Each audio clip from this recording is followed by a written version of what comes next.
Now to Stockton, where a call for help led to a man being shot and killed by police. It happened around 10 last night on Fremont Street and Pershing Avenue. A person called police. They said a man who appeared to have a gun was trying to force his way into a hotel room. KCRA 3's Josie Hart joins us live from Stockton with what happened next. Josie.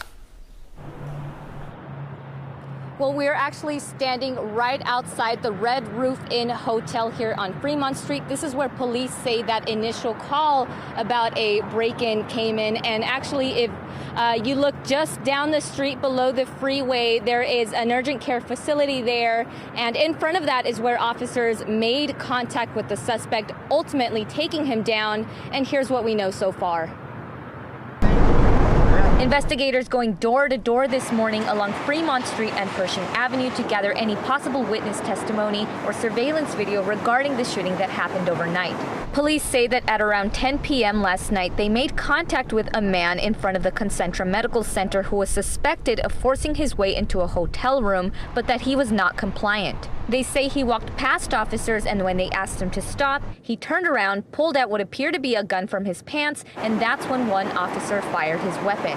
That officer has been named as Marcos Alonzo, who was hired in 2021. Police later found that what the suspect was holding was actually a replica of a firearm. Police say they did perform CPR, but the suspect died on scene. All officers had their body cameras activated during this incident, according to police.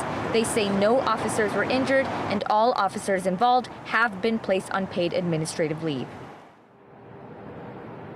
And as of right now, we don't have very many details about that suspect. We do know, based on information provided by the police department, that he was a 34-year-old male from Stockton. But again, we are following up to hopefully get more answers. Right now, they are not releasing his name pending next of kin notification. For now, reporting live in Stockton, Josie Hart, KCRA 3 News. Josie, what about witnesses? Were you able to talk to any of them? Well, we did go up and down the streets around here, just hoping to hopefully see some surveillance video ourselves. We did talk to some of the folks, and they say that they didn't see anything. Right now, there's some folks that are staying at the hotel who came up to us.